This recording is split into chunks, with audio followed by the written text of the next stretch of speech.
It happened in less than 30 seconds. A phone call, a frozen screen, and a number dropping so fast it didn't feel real. Daniel just stared, unable to blink, as everything he had worked for disappeared in front of him.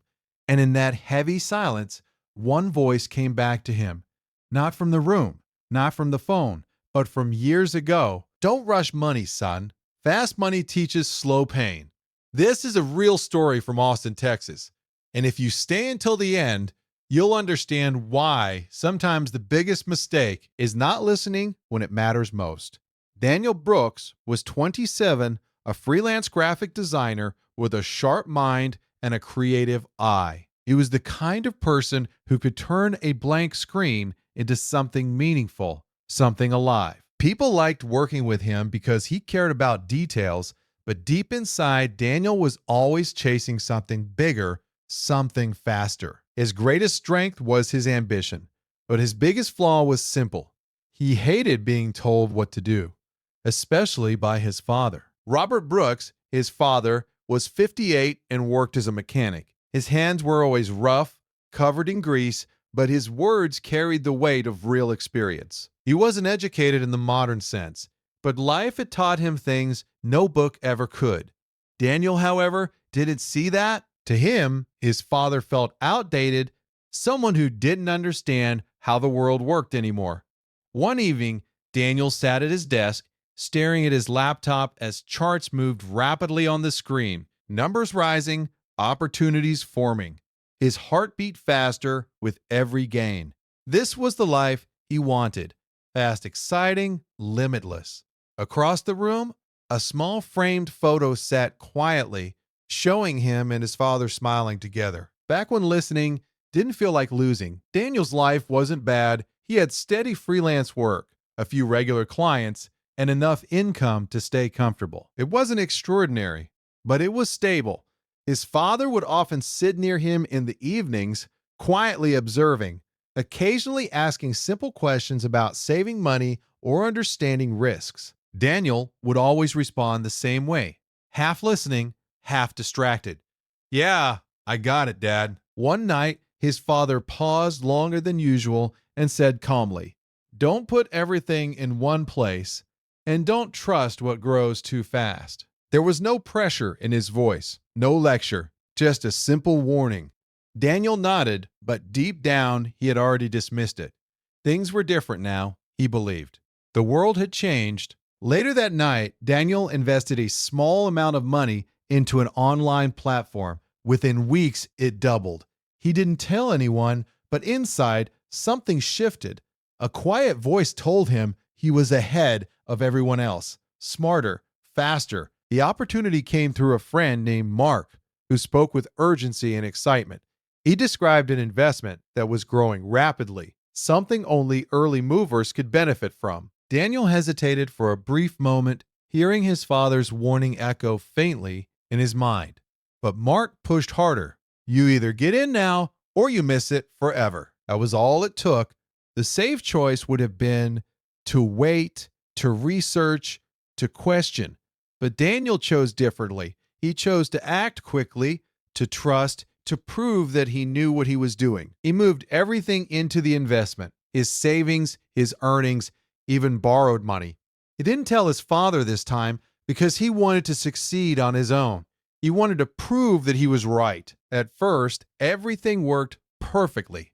The numbers kept rising faster than he had imagined. Every day brought more profit, more excitement. Daniel started checking his phone constantly, smiling at the screen, feeling like he had finally figured life out. His confidence grew, but so did his distance from reality. He began planning a better life, a new apartment, a new car, complete freedom. His father noticed the change and asked gently if he truly understood what he was doing.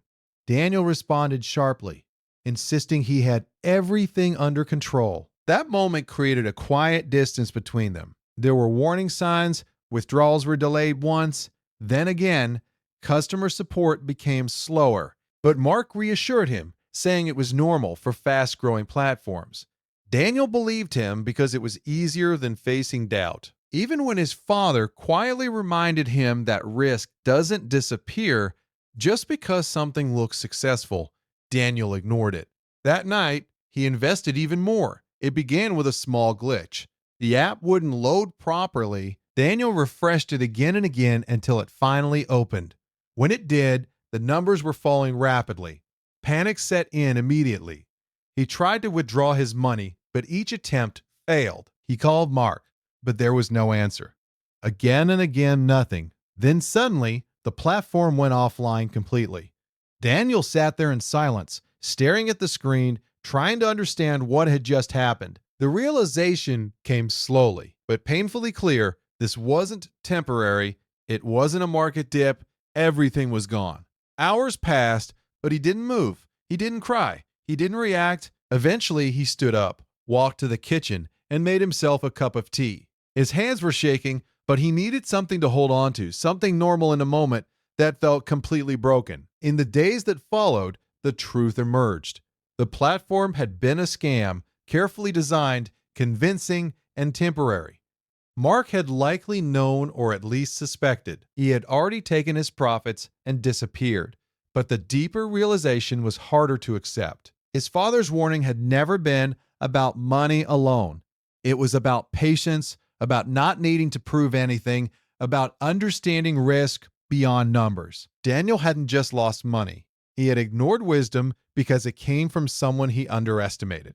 That truth stayed with him longer than the loss itself. Recovery didn't come with sudden motivation. It began slowly with silence and acceptance. Daniel avoided his father at first, unsure of how to face him. But eventually, he walked into the garage where his father was working. "I lost everything," he admitted. His father didn't react with anger or disappointment. He simply nodded and asked him to sit. There was no "I told you so," only quiet understanding. From that moment, Daniel made a different choice. He stopped chasing quick success and returned to small, steady work. He began saving again, learning from his mistakes, and rebuilding piece by piece. Hope didn't come back loudly. It came in small moments, in progress, in discipline, in peace. The uncomfortable truth is that not all failures come from bad luck. Some come from pride, from the need to be right, from ignoring the voices that challenge us. Sometimes the advice we resist the most is the advice we need the most. But there is also a deeper truth. Losing everything does not mean losing yourself. Daniel lost money, time, and trust, but he didn't lose his ability to rebuild, and neither have you. If you've made a mistake, trusted the wrong person, or ignored something you knew deep down, it doesn't define you. What defines you is what you choose next. Real strength is not about avoiding failure, but about learning from it and moving forward differently. And maybe the real tragedy wasn't just the money he lost, it was how long he spent believing he had to prove something to be worthy. Because the moment he stopped trying to prove himself, he finally started understanding himself. He began to see that success isn't about how fast you rise, but how steady you stand when things fall apart. Sometimes, life doesn't break you to end you. It breaks you to show you what truly matters. Patience, humility, and the courage to start again without ego. And maybe that's the lesson most people learn too late. But you don't have to. Sometimes the mistake that breaks you becomes the truth that rebuilds you. So the question is, will you listen now or later?